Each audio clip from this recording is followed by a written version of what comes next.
Hello, friends, and welcome to Binge O'Clock, the podcast where we watch something and then we talk about it. I'm Joy Selden. I've seen almost everything. I'm Danielle, and I've seen almost nothing.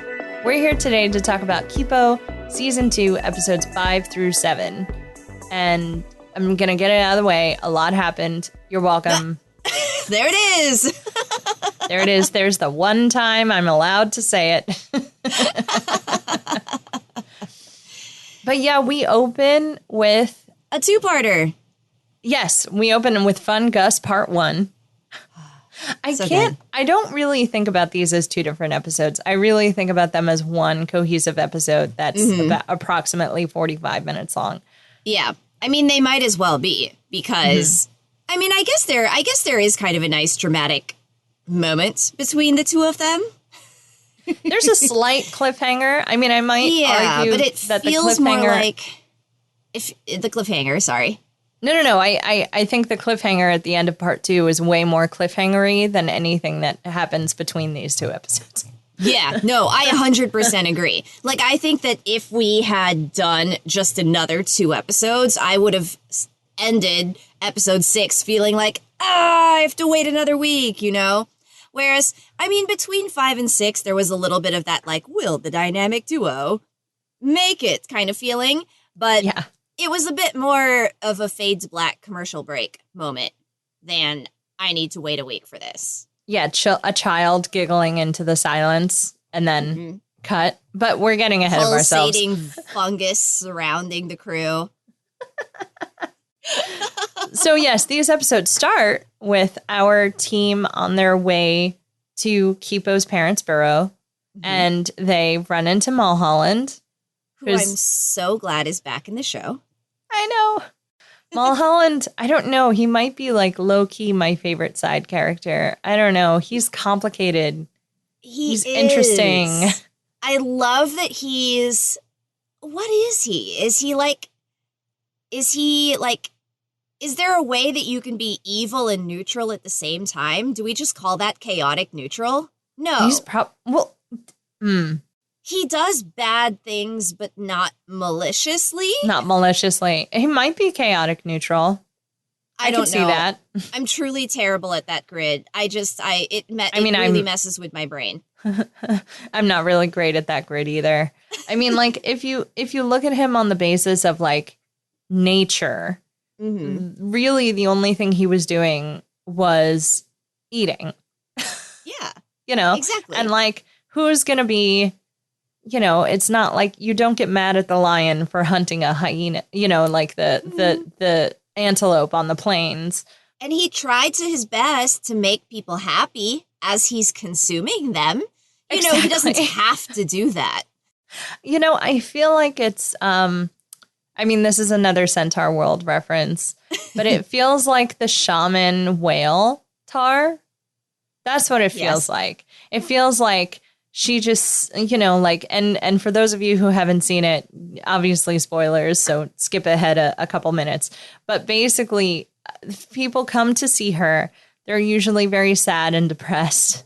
And the thing that she does is like, I'm going to ease your pain by, quote unquote, eating you and then letting you live out your life as you slowly fade into the background of my tummy, as like your consciousness so slowly becomes a part of me, and I'm going to consume your sadness, and you don't need to remember anything. It's almost like this weird cruise ship kind of thing where it's like you're on this eternal cruise ship and you don't know why, but like people are dancing and singing and having games, and you don't remember why you're sad. Yes, you just kind of start going through the motions and forgetting that anything else exists. Yes, that's what Mullholland is full of. It's full of centaurs. Okay, sorry. I just noticed. Different show. But yes, maybe we'll eventually watch Centaur World because we love it too much, and maybe we'll just have to talk about it. But that's what Mullholland reminds me of. Mullholland is like, he's not trying to be malicious, but he's also like just eating. Yeah, and he is. He gave the impression that he could sustain himself on somebody for a rather long time. So in the grand scheme of things, it's not like he's going on these psycho murder sprees. He's just like slowly digesting someone, and then someone else comes along and he slowly digests them. But where we are in the current journey of Mullholland is he is just touring around the world, finding out things about himself, about other people. He's learning.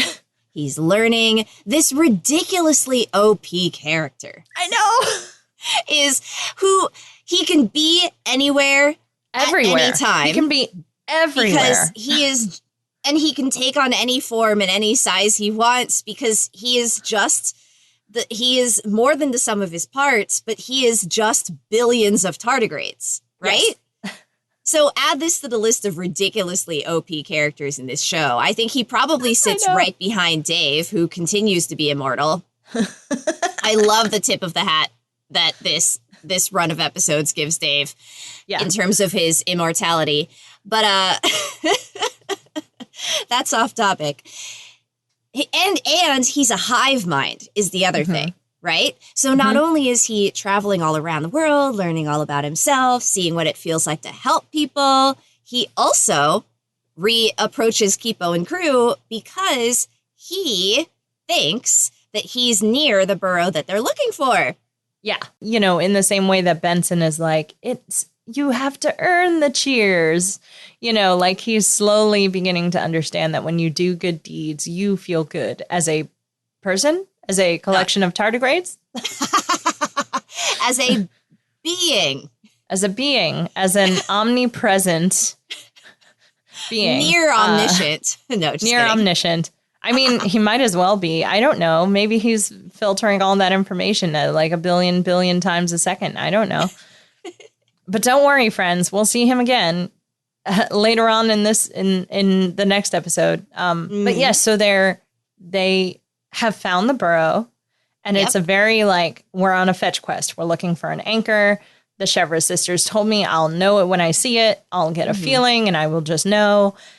And the burrow is covered in this orange fungus that smelled. What did they say it smelled like? It looks like cheese. It looks like cheese. Oh, like pumpkins, like spoiled pumpkins or something like that. Pumpkin barf or something. Yeah. Which I thought was hilarious. I was like, yes, of course it looks like pumpkin barf. 100%. I believe that for sure. But yes, it looks like cheese, which prompts both Dave and Mondu to try and taste it. Dave actually succeeds, but Mondu does not. And just what I like about this episode is, first of all, we get quite a bit of backstory, right? Which we can get into in a bit. Part of the reason this, and I'm going to keep saying this episode. When I say this episode, I do in fact mean episodes 5 and 6. Let me just say it right here. Yep. It's funny because this is one of those rare Kipo episodes where Kipo doesn't immediately solve her problem, right? Like, much like her mother getting so stressed out that the next second on screen she has a baby, usually when Kipo has a problem in this show, she solves it in the next 4 minutes, right? Yeah. But this fetch quest takes 45 minutes. And part of the reason it takes 45 minutes is we're getting that backstory and we're getting a lot of information about Scarlemagne, and there's the whole Scarlemagne Megamute human rebellion side plot happening. But since it's stretched out, I thought they did a clever way of keeping it interesting by making this episode their haunted house episode. No, that's exactly what it is. It's exactly their haunted house episode. And they get slowed down occasionally by old Dave being paranoid about the ghosts and the spirits who hate brooms and hate cleaning. It's the haunted house episode. Because yes, the purple, whoa, the orange, almost the exact opposite color, Danielle. What happened there? I don't know. Maybe a little bit of the PU from pumpkin, but I was thinking a color became purple. I could see that. I think that's what happened there. I can follow that brain thought. My poor brain. Okay. The orange goo is in fact sentient. And it is itself kind of a Mullholland-like character. Yes. This is why I like that we got Mullholland in the beginning, because it's almost like an early form of Mullholland, right? Because it has this childlike quality, and it just wants to play games, and it just wants no one to ever leave, and it just wants to do whatever it wants to do. And it's like a less evolved Mullholland because it can't just go anywhere and be anywhere because it's not tied to the water, it's tied to the fungus. Right? I weirdly, like a little bit, wanted it to be revealed that this was somehow, some way Mullholland's baby, but that didn't happen. They are, in fact, not related. Perhaps that was speciesist of me, just because they're both gooey doesn't mean they're related. And they are both parasites, I think. I think they're both parasites. It's a really good question. It's hard to know. It's hard to know if I keep saying mushroom when I actually mean fungus, which is slightly different. But it's hard to say. I bet they are. I bet they are, though, because I would assume that fungus, which is the fungus, the orange fungus's name, that fungus absorbs creatures the same way that Mullholland does, right? Because I think so too, yeah. Partway, yeah, exactly. Because fungus takes them and quote plays with them and has them as a new friend or whatever, whoever happens to just step into that apartment building. Because when Dave and Mandu kind of discover that part in the wall that has the skull underneath it, I was like, oh, he is absorbing things. Yeah. I mean, it has to be. I mean, and not in the fun way that Mullholland does, right? No. I have to imagine that this fungus doesn't have the ability to seep into people's brains. It doesn't seem like it. Otherwise, he would have done that, right? Otherwise, he would have done that by now, yeah. Mm-hmm. And I think we're trying to talk about one storyline when really this whole 2 episodes are peppered with so many different storylines. So let's take a break. Let's take a break from fungus because we can't talk about the climax of fungus until we talk about the other storylines. Okay. All right. Shall we start with the journal? Yeah. No. Okay. Actually, let's start with the Mega Monkey Scarlemagne one because that's less connected, and we're not really going to get into that until the end. True. So, it's like less connected until it is. Until it is. Exactly. Until something happens. Yeah. Gosh, I really hope y'all have been watching these episodes along with us because there are some major spoilers about to happen in this episode. Please, please, please watch these episodes, specifically these episodes, before we talk about them because we are about to lay down some secrets. So... It was very kind of you to give that warning. I don't know that. I think that if someone were listening to this podcast and then got upset about spoilers, I would have a thing or two to say to them. Well, you may not be wrong. It's a little bit backwards. Just in other words, please don't listen to this episode before you watch those episodes. If you are, in fact, doing it in that order, which, oh my God, please don't do it in that order. Please never do any of our seasons in that order. We don't recommend it. This has been your PSA. But so, unless you're just a being of pure chaos and you enjoy that, then fine. Also, maybe you're Mullholland. Maybe you just get the information as it happens. And you're like, oh my God, that happened. But so we are following a band of humans who are chasing after the Mega Monkey. And we are also following Scarlemagne, who is chasing after the Mega Monkey. Because as we talked about last episode, her collar has been broken and she is now free. And so it's sort of this race to get this Mega Monkey.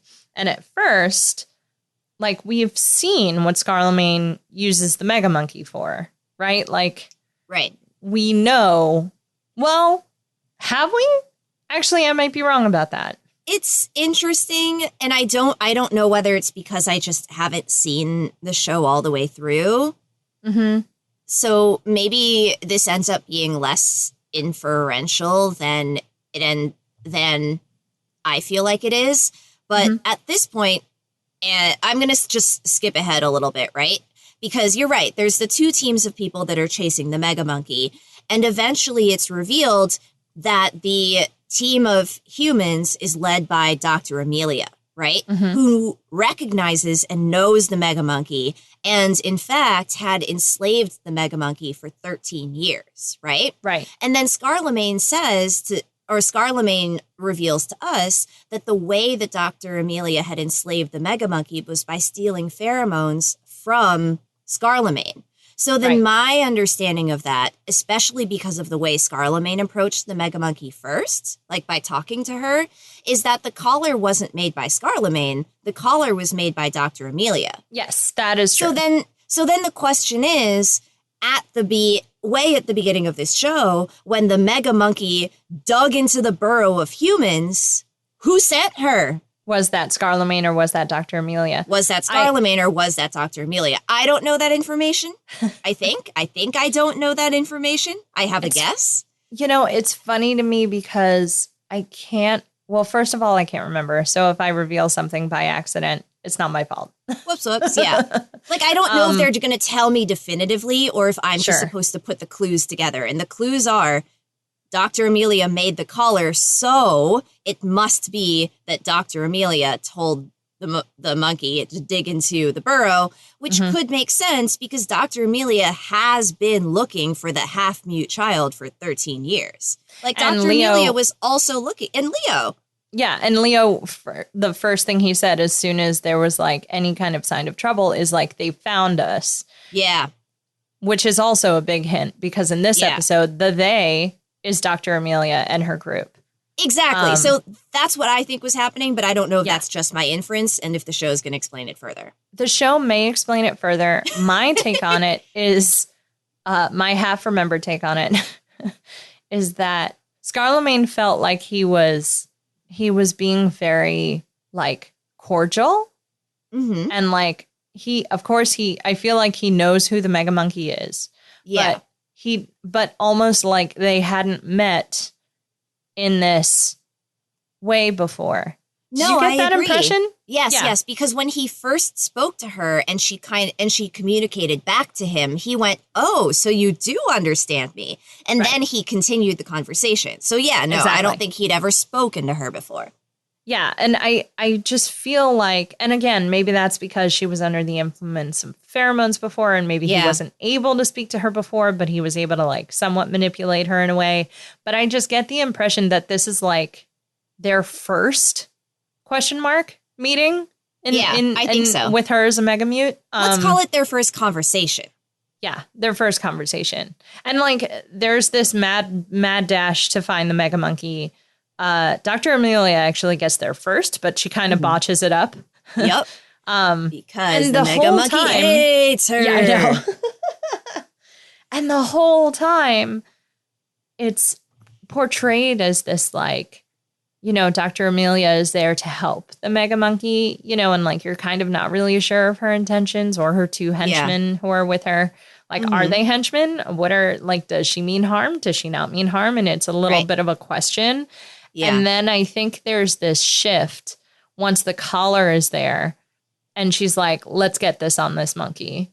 And it's like, oh, no, she is not a good person. No. And all of that language she said about saving humanity or for humanity's good, all of a sudden takes on a very gross sheen. Oh, yeah. No, we'll talk about Dr. Amelia. Don't you worry. We'll get to her. But yeah, so that's sort of that D plot. Yeah.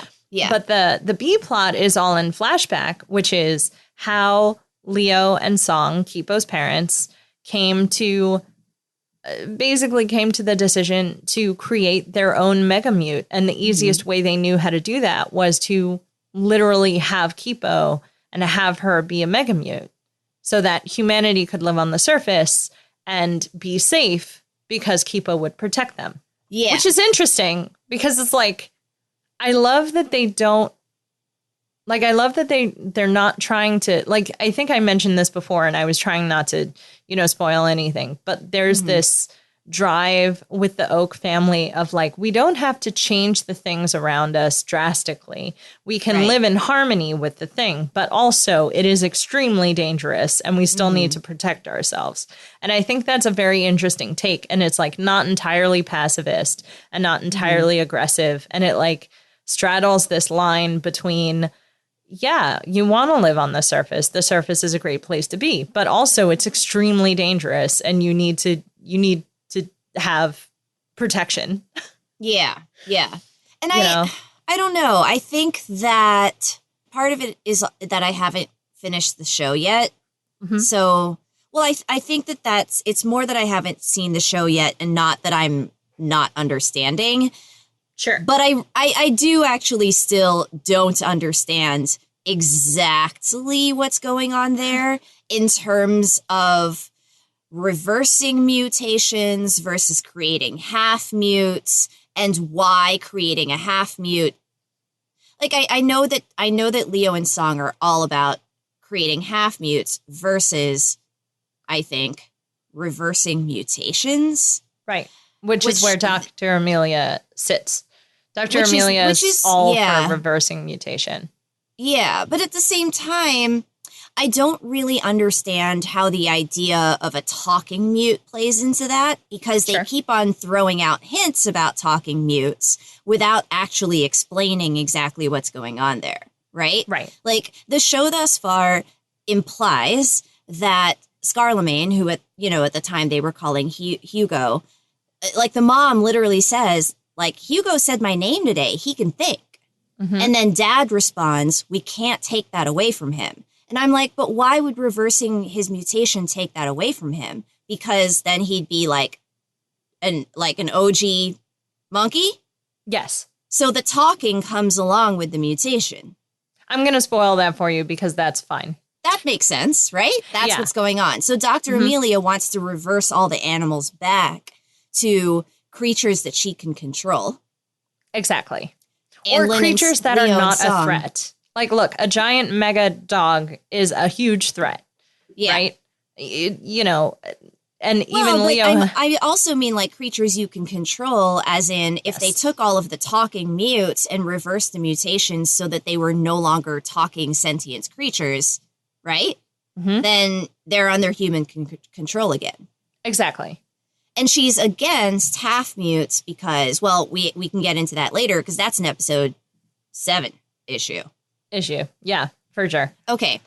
All right. I got it. I had to talk it out and make sure it all made sense. No, it's fine. Like, look, it's both very complicated, but also extremely simple. Like the drives for Amelia and the drives for the Oak family are different, but the same, you know, and they just have different impressions. And look, well, don't worry. The show will give you more backstory as it continues, obviously. But this is a huge chunk of backstory for Leo and Song, where they essentially decide that the work that they're doing, which, as you said, is reversing mutation, is not something they want to continue doing because these mutes they exist, you know, like. Well, what they were able to do is isolate the mutagen. Yes. Yeah.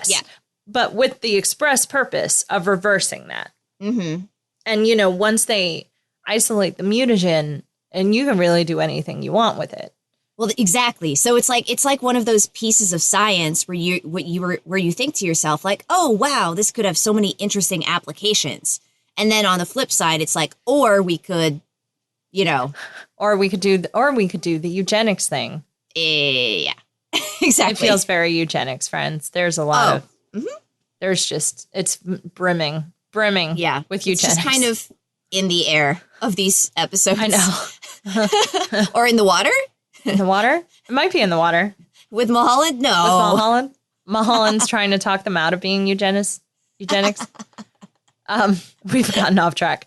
No, so basically Leo and Song make this decision to not tell the other doctors what they figured out, which we eventually find out is Dr. Amelia and the other people from their burrow.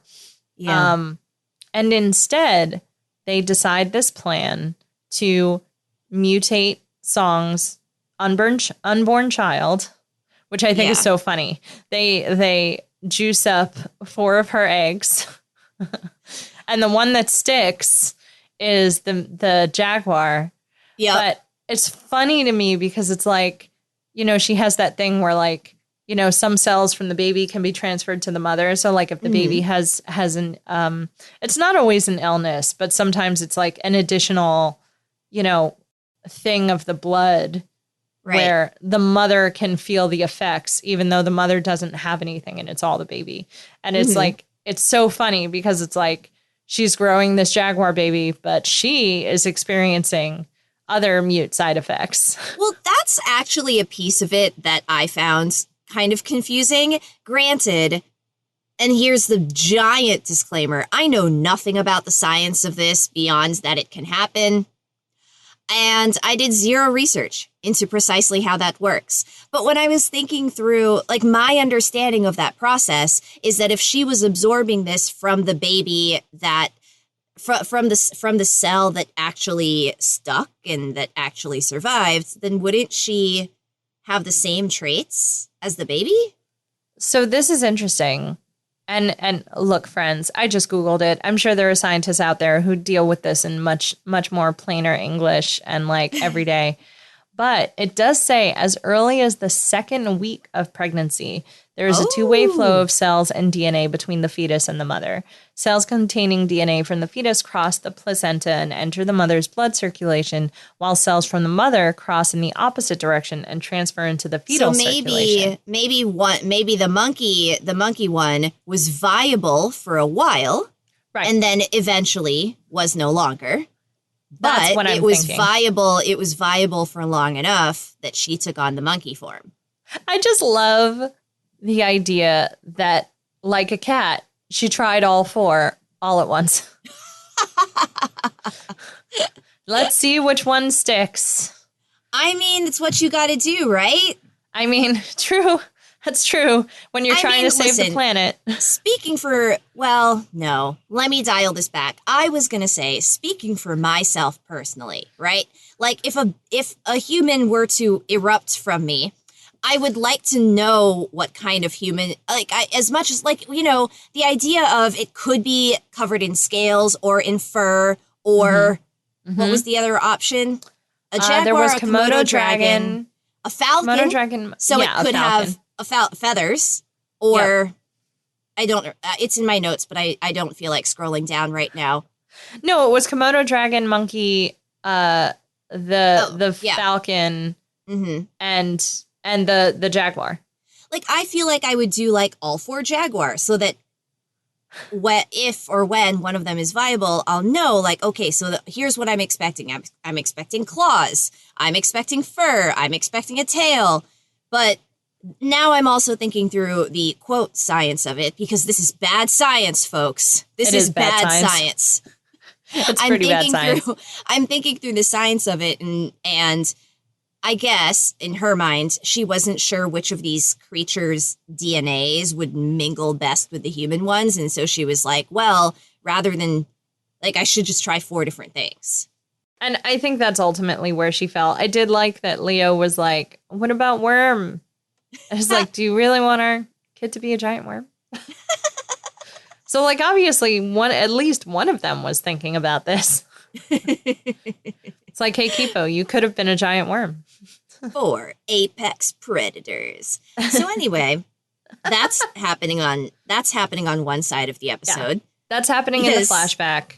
I don't want to get too far into that storyline because then we're just going to move into episode 7. Fair. I mean, yeah, I think we can kind of go back to doing sort of the play-by-play between these two because, like, Kipo finds a journal. Yep. And the journal is basically what Song Oak kept record of while they were trying to figure this out while she was pregnant, you know, the different things that happened. She doesn't name the bad guys because we play the pronoun game and it's just like them. And I was like, okay. I don't know about you, but when I journal, I use names. Because who knows, in a couple of years, I might be like, oh, shoot, what was that person's name? And then I'll actually look it up and I'll be like, aha. I mean, that makes sense. Though, at the same time, this is meant to be a scientific journal of the process. I know, fair. So I think maybe Dr. Amelia's role in that entire situation was less important than recording the science of it. That's fair. That's fair. And there were a bunch of formulas in the beginning, which Kipo was like, it's fine. I'll read them later for fun. Ooh, formulas! I kind of love how multiple times in this episode, they had one of Kipo's parents say exactly the same thing in reaction to an object that Kipo did. I know. It was sprinkled throughout, and it was perfect, and I loved it. Like, there's just enough of it to not be gimmicky. Yes. Yes. But anyway, yes, she finds the journal. She finds the journal, and as Fun Gus is revealed to them, I keep wanting to say he. Should we land on they? It's hard to tell. I'm down with they for Fun Gus. They. So Fun Gus, eventually, they steal Dave and Benson and make themselves known to Kipo and the rest by stealing Kipo's mother's journal. Mm-hmm. And then there's this ominous giggling at the end of the episode. And it's like, of course, right as, we're about to learn some more information, where Kipo is just like, guys, I'm a living science experiment. And then the book is taken away. Can I discuss? I love Wolf and Benson's faces when she says that, because Kipo is just pleased as punch that she is a living science experiment. And Benson and Wolf are like, I don't think that is as cute as you think it is. It's the difference between scientists and like science for scientists' sake, and just like, no. But what if they had a baby for other reasons? Granted, they clearly love Kipo through and through, and they're a beautiful, loving family. However, the reason they decided to have a child is so that they could protect their colony. Yeah. There are worse reasons to have kids. There are worse reasons to have kids. I mean, I do think it's funny that it was like their plan the whole time was just to sneak out and away and like this. Yeah. And then they would just exist on the surface with Kipo as a mute, I guess. Listen, for all of their planning, or for all of the thought they allegedly put into this, it really was just a shoddy idea to begin with. They're scientists. The idea of getting her pregnant and then they would just hide her for 9 months with a made-up disease when they live in a colony of scientists. I'm like, come on, friends. This is a bad plan. This is a bad plan. It's a bad plan, and you should feel bad about it. They very obviously didn't think this thing through. And they keep talking about going to get Hugo, but they never actually plan that out. Yeah. It's just kind of accepted that they'll just, at some point, they'll just grab Hugo, and then that's it, and they'll just live as pick him up, and we're just gonna go. Just live as a family on the surface, I guess. If you can just pick him up and go, you should just pick him up and go now. Though I guess that they think they can't survive on the surface unless they have a mega mute with them. I mean, that's fair, but how on earth? Look, if you have a talking mandrill monkey who, okay, granted, it doesn't show us how quote unquote smart Scarlamine is by this point, so who knows? But a mandrill can mess up some stuff, man. Yeah. And if the only thing keeping you safe is the half mute that's growing inside of you, then even after the baby is born, it's still a baby. Yep. So this wasn't actually a 9-month problem. This was a 5-year problem. And what did you think you were going to do? Just keep her secret the entire time? It just... I know. Very poorly thought out. Very, very poorly thought out. And there are different kinds of smart. There are different kinds of smart. I mean, look, to be fair, they don't need... I do give them credit with, they didn't think that they would have to keep Song isolated because they didn't know how the side effects would come out.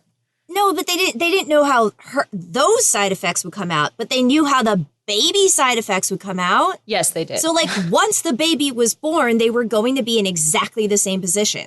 That I agree with. Actually, even worse, because the baby's loud. And what are you going to do? Keep the baby in the apartment? No one else can see the baby for number of years? People would have known. People knew that Song was pregnant. They didn't keep the baby a complete secret. No, but once the baby was born, if the baby can randomly become a falcon or a Komodo dragon, you know what I'm saying? No, I completely agree with you. I mean, and especially if you don't trust Dr. Amelia, like, why would you possibly expose your kid to that? But so, so Gus shows up and he's kind of, and they basically start taunting this group of people and trying to be like, you know, let's be friends. I like rhymes. Let's do things. And it's obviously a child's voice. You know, like it's a very childlike voice. It's like, imagine like I don't know, I want to say a 6 or 7 year old maybe. Yeah, fair. Like old enough to have wants and needs and old enough to demand attention, but not quite old enough to think through their actions. It's basically just a giant blob of sentient fungus. Yes, fungus. And it has their friends. And, you know, Kipo tries to distract him in any way she can. I'm sure that Kipo has never seen a horror movie before, because I feel like her dad would have tried to keep her away from that. But I when you're in a horror movie, Joy, are you supposed to strike a deal with the creepy child? I kind of feel like you're not. You're supposed to run. You're supposed to run. When everyone else was like, Kipo, we gotta go. And she was like, no, I have to stay here and read the journal in case it reveals another clue. I'm like, you know what? We can read that journal somewhere else. Yeah. I mean, I think also it had that problem of like the journal itself wasn't giving her that anchor feeling. Yeah. So I think she was also nervous that like she wouldn't hit an entry or she wouldn't hit something that like really resonated with her. So they'd have to keep looking. And like, I kind of understand that. But at the same time, it's like you really needed to just you needed to get out. Yeah. Get out. You needed to get out. This kid was never going to help you in any way. This kid is only making life difficult. Which Benson so aptly points out. Yes. Yeah. He's really good at it. There's sort of this like, you know, they're constantly trying to give the kid things to talk about or to do so that they can continue looking for their friends and continue looking for the journal. And eventually the kid catches on and has kind of a mini tantrum about it. Although I did hardly call that mini. I did like that at some point the kid is like reading from the journal and like, I'm a really good reader. Oh man. I love fungus in that way that like kids are horrifying sometimes. Oh yeah. That's absolutely exactly what this is. Like when someone's id is just way blown out of proportion and the center of the world is them, regardless of the well-being of everyone around them, that is a very, very scary villain. Yes. And that's exactly what we get here. And that's what we get. And it's it's so well done. And like there's no reasoning with them. There's no way to reach them. It's just about like get out as fast as you can with the things that you need, because fungus isn't going to let you leave after a certain point. Yep. And like I said, great way to keep this episode interesting, because the A plot in this episode, friends, is Kipo and her team read a journal. That is how you summarize the A plot if Fungus isn't there. Fungus is a great foil for Kipo, I think, because it's like you can't make friends. You can't make friends with fungus. No. Not going to happen. It doesn't matter how many games you play. It doesn't matter how nice you are. It doesn't matter how many deals you strike. You just have to run and run until you can't outrun anymore. And so eventually Kipo has this idea once she realizes that this kid isn't going to let her friends go. She goes into one of the bathrooms and talks to the water to ask Mullholland for help. In the toilet. Well, first he's in the shower, which I really like because it's like slow drips of Kipo's name. She yells into the toilet is what I'm saying, but he Also comes out true, the yes. shower. Yeah. Kipo. And he basically helps them get Gus into a dreamlike state for what feels like, 10 minutes, 15 minutes? It's hardly not long. any time because Gus is pretty OP, you know, and is able to break out of Mullholland's spell pretty quickly. Thankfully, Kipo and team are able to escape with the journal before Gus fully breaks out of Mullholland's spell. And since, as established, Gus is tied to a location, as soon as they're out of the building, they're safe. Yeah, exactly. As safe as you can be on the surface. As safe as you can be on the surface. And, you know, they've sort of finished all the journal entries. They know that Song was experiencing, you know, some stuff also. And Kipo's like, oh, that's awesome. She's a mega jaguar. Like me. It's perfect. Yeah. Except she's not. She is the mega monkey that is being pursued. Yep. Which brings us right to episode 7 because we have to talk about episode 7 right now. The only very important thing we get at the end of this episode is that the photo of Kipo and her family is not only Kipo's anchor, but also the way that Kipo figures out her mom is the monkey because she can see the monkey fur. Great. Okay. Then Scarlemagne has caught the mega monkey and is leading the mega monkey somewhere, right? Kipo sees this off in the distance because the mega monkey is huge. And so Kipo, for the first time, transforms into her full-on jaguar form and sprints towards them, leaving the picture behind. And that's that's the end of episode 6, right? Yes. Now, I just have to pause quickly and say I am so upset that in real life, a monkey is smaller than a jaguar. And I guess it was just kind of the luck of the draw here. But Kipo's mom is so freaking huge. Like buildings tall, triple King Kong size. Right? Right. Like she wouldn't climb a building. She would tower over. She'd over a building. Tower over a building. She'd pick up a building and use it as a baseball bat. Yeah. But Kipo is like, I don't know, like the size of a moose, maybe. Like mooses are big. Mooses, whatever. I don't know if she's the size of a moose. I think she's probably. Look, she's not as big as the mega monkey. You're right. No, she should be like big. I know. She's probably as big as like, I almost want to say elephant, but that's not right either. She's bigger than an elephant. Like she is. Yeah, like her nose is like the size of Benson's head. Like she's big. She is big, but he can climb onto her back. He can climb onto her back. I think elephant is probably fairly accurate. I want to say elephant. I'm going to try not to spoil this too much. I don't think this is her final jaguar form, and that's all I'm going to say about it. Okay, because I was like, this is infuriating to me. I am so annoyed at this.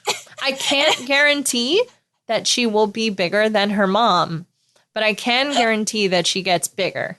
Okay, good. That actually makes me happy. I'm not upset by that spoiler. Yeah. Because that makes me happy that her training actually goes somewhere more than being able to control being an elephant-sized jaguar. Yeah, exactly.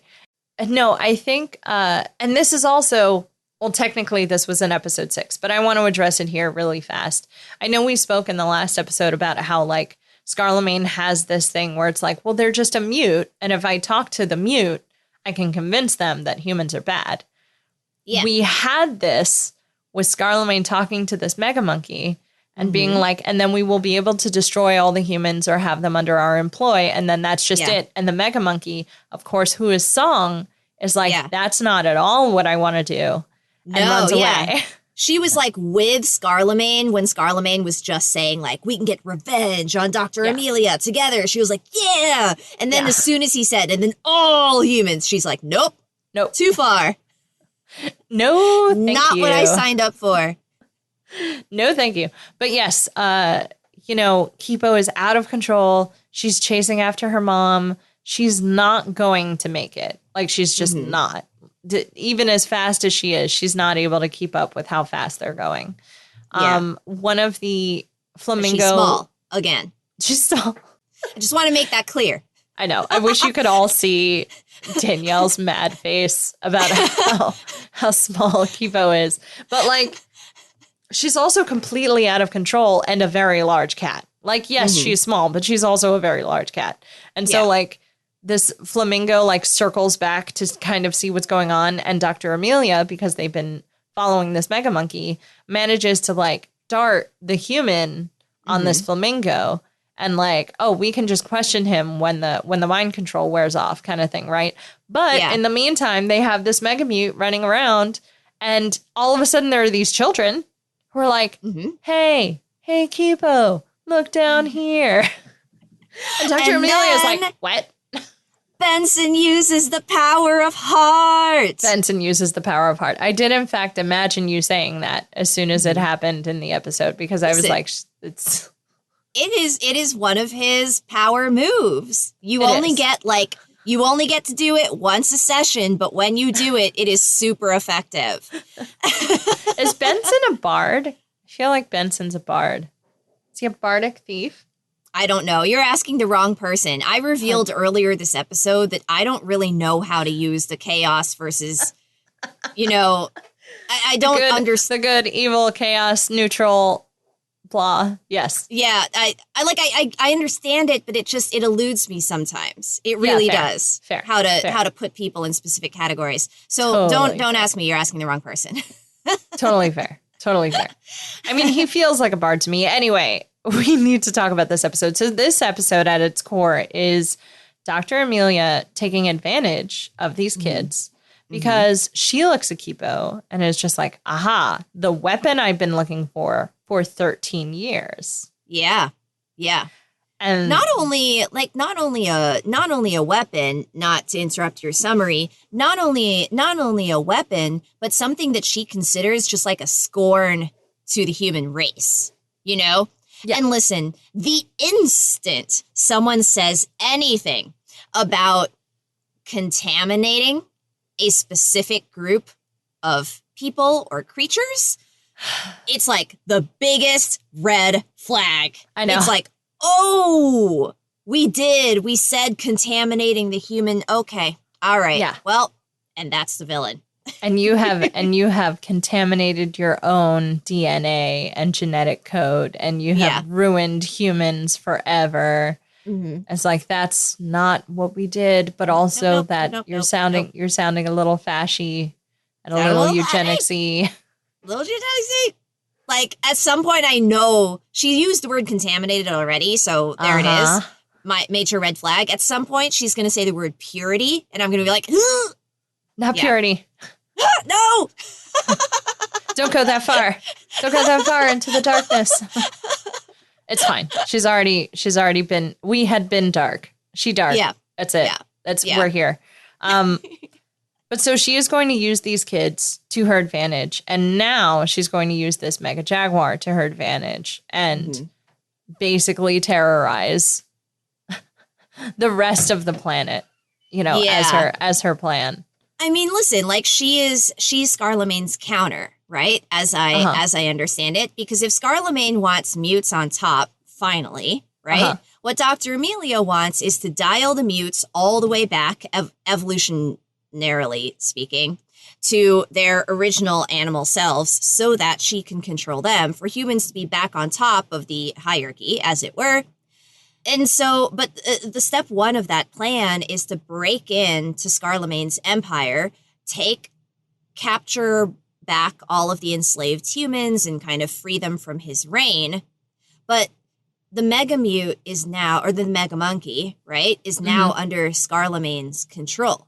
Right. So she has a plan for how to take Scarlemagne down with that sonic emitter and with his version of a Faraday cage. I know. Which I thought was kind of great. But basically a pheromone-proof glass container. So she has a whole plan for Scarlemagne. She's all set there. What she doesn't have is a plan for who's going to fight the Mega Mute or, song. And that's exactly. Kipo's job now. And that is now Kipo's job. And it's like, this sort of training montage of like trying to get her to change and trying to, pull out the Mega Jaguar and understand the triggers and what happens and where we're going with this. And like, and meanwhile, the kids are just kind of there. The kids are just there of like, well, yeah, Benson got super hurt. Maybe we fix Benson's shoulder, and Kipo has that moment that all superheroes have where it's like, but I hurt my friend with the superpower I have. And now I can never turn into the thing. Yeah. Is the superpower bad? I do have to say I'm a little bit sad. Like, I know why it's happening because it is so important that we drive this narrative forward. But I am a little bit sad that Wolf has taken a backseat in maybe the past, not even just the past 3 episodes, more like the past 5. True. That's true. I think, if you think about it, I feel like Wolf hasn't had a lot to actually fight. Like, outside of maybe Fungus, maybe. But Not even Fungus. Though, because she can't fight Fungus. They have to get Mullholland to put him to sleep. Yeah. Yeah. There's been a lot that she can't actually hit. Which I think is fair. There's a lot of like trying to get Kipo to a certain level in her training that like I do think, if you're trying to learn like that grounded path, you go to an earthbender and it's like, you would think that maybe Kipo would have tried the more aggressive stuff with Wolf of like, hey, hit me, Yeah. And we don't even get that, which I thought was interesting. I was like, we could have at least seen some shots of them trying to like spar or something. That would have been fun, like the apartment all over again. Because now that I just said the last 5 episodes, I was like, wait. They did give Wolf like a whole dedicated backstory episode. So True. Fine, they threw us a bone. But well, yes. But even in that episode, like that's where we got the her moment of weakness where it's like, but if I care too much about other people, I am left vulnerable. But I mean, like, again, that's part of her growth of being like, actually, I was the one who messed that up. Like, I forgot that I wasn't supposed to get excited and I wasn't supposed to get worried and I was too worried about you and focused on the wrong things. And I think, I want to say it's probably accidental. I don't know what the writers, were thinking of at the time. But, like, these episodes are about the heart of it. And really, that's Benson. Like, that's Benson's department. Yeah. And not only that, but, like, I think having that acknowledgement, maybe Wolf does want to take a step back from always. Although Wolf definitely was like, please stop introducing us to strangers. Please stop it. Which maybe that's my one more thing. My one more thing is Wolf is just a please stop introducing us to every stranger we meet. When she pulls them to the side for the team huddle, that is not actually a team huddle. She's like, listen, we have to say yes because we have to heal Benson before we can do anything else. But this is just, we're going to look less gullible if we get over here and huddle for a quick minute. Because this entire thing has just been like, yes, yes, yes from Kipo. And I just need to take a minute and be like, maybe we make them question if we can trust them or not just for a second. Because we don't know them, Kipo. They are perfect strangers. It's funny because you're right. Like, it feels like almost an abrupt ending to this podcast episode, but actually not a lot happens in episode 7, right? Yeah, like, that's the long and short of it. There are these adorable bats who but want to meet aliens, narratively relevant. They're not narratively relevant. It's just Kipo ends up with Dr. Amelia, gets trained, everything we already just said, and then it ends on a pretty great cliffhanger. So I'm excited for next week. Yes. Well, the way that it ends is that Kipo sneaks out in the middle of the night to go see the Mega Monkey and now be like, I know you're my mom, like this very touching kind of reunion where it's like, now I understand. I know who you are. I get it. They can't talk yet, but like at least they can have this little bond. And she gives the Mega Monkey some water and then grows her little jaguar paw to kind of slice through.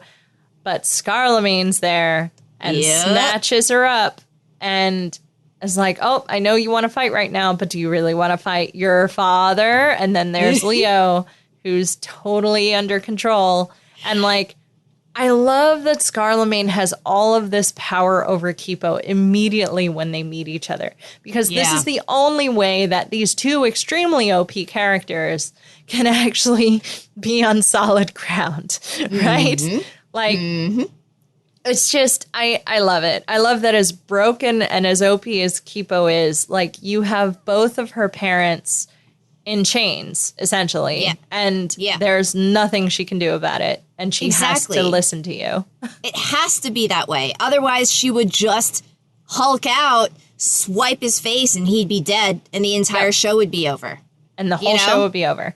And it's just, I love that dynamic. I love that Scarlemagne is like, I have everything you could possibly want. You have to listen to me. But yes, and that's how this group of episodes ends with Mondu dressed as Kipo in the bed so that nobody suspects anything. Okay, I have 3 more one more things that I'm going to make into 2 more one more things. You can do all 3. It's fine. Okay, I'm doing all 3. Here we go. It's a quick one. It's like a lightning round. Yes. The first one more thing is that during the Mullholland episode, the like F plot is that Dave and Mondu would really like Mullholland to let them dream again. I know where you're going. And I love, like, the part at the end where Mullholland leaves and it's like the rain comes down. And the first thing Dave and Mondu do is open their mouths and then they're like, rain, let us dream. Let us dream this wonderful magical thing. I love that Benson is growing because Benson's not with Dave on this one. Also, the only time Benson is not with Dave. Also, the only time that Mondu is like, actually, maybe it would be kind of chill to die this way. Like, Mondu is a surprisingly, like, survivalist character, except when it comes to Mullholland. This is the only time that it's like, actually, I am I don't know what you call a six-pedal, 4-eyed pig who just wants to eat cheesy poofs all day. Cheesy poofs. That's it. Just cheesy toes. Did they call them cheesy toes? I remember whatever it was like kind of gross. They might have called them cheesy toes. Number 2. Dave getting shot in the chest by an arrow. Ooh, yeah. I'm just kidding. But seriously, this hurts. Y'all, I know we already talked about Dave being immortal, but I can't stop talking about it. And what's extra funny about this part is usually when Dave experiences something that would regularly unalive you, he immediately like busts out of his husk and is just a different, fully formed, healed version of himself. But in this specific episode, he just has the arrow sticking out of his chest. And I'm like, Dave! I know. Who are you? What are you? How? I think he's showing off. I feel like he's showing off. So yes, number 3. Number 3 is that the human that they were able to rescue is Troy's dad. How did we not discuss this? I know. Oh, I'm so sorry, listeners. I hope you watch the episodes because it's so good. Speaking of Benson being the heart of this episode, Troy's dad, Roberto, who is just a precious Hispanic gentleman and like listens to these kids talk to him about Benson and is like fascinated by the things that Benson has done, like saved these small children from a mega walrus. I mean, I just love that like Benson tells Wolf and Dave to like hype him up basically and make him look good. And they do such a good job of it. Yep. Like Dave is like, that's not surprising, right? It is not surprising that Dave would be an excellent hype man. Yeah. But the fact that Wolf said so many positive things about Benson that Roberto was like, so she seems to really like you. Was like with that big thumbs up she gives him at the end. I know. I was like, oh, like it's nice that we get to see Wolf's softer side in this episode where she's like, yeah, you know what? I will be the wingman for you. And I will also, do this solid. I will do this for you. And the part, even when Dave has like his head and his chin in his hands and she's just telling Dave about the moment Troy and Benson were able to put their date together. Tell me more. Tell me more. Wolf. Like little starry-eyed. I know. I mean, Actually, this is like the softer side of Wolf. And to be fair, I do miss the super aggro Wolf who is just constantly protecting them. But like, I think this is also part of, and I know we're totally out of time, but like, this is also part of how she makes herself vulnerable to the group and how she becomes an actual, you know, I want to say loved one, but like, obviously we loved her before that, but like adds another layer to their friendship, which I think exactly. Yeah. Only vulnerability can do that. I also like that at the very end of that, they don't play any games. And when Roberto says that, Dave, Benson is, you know, the first one to be like, actually, I asked them to say a bunch of stuff about me because of Troy, because I like Troy. And Roberto has this great like dad moment of like, I see. Did you know that Troy once saved a bus full of grandmothers? I'm just like, I love it so much because I love that it's instantly like, we don't have to play the game of like coming out, not coming out. Like, I actually like your son, and instantly having a supportive father who's like, well, let me tell you about my wonderful son because you guys have a lot in common, you know, but like supportive in like a dad jokey kind of way, joke way. Yes. 100%. So good. So good. And that's why that had to be my final one more thing. Yeah. No, I solid. Super solid. I'm into it. I'm into it. And now we are wildly out of time, so I'm just going to jump directly into the outro, which is that we would love to hear from you. Please check us out at Binge O'Clock Pod on Twitter and Facebook, where you can answer the question, if an alien language were inspired by you, what would it be named? You can also email us at bingeoclockpod@gmail.com, and don't forget we have a Patreon. Find us at patreon.com/BachPod. That's right. And tell your friends, tell your family, tell your loved ones, tell the live lobsters in your life about Binge O'Clock, and we will see you next time.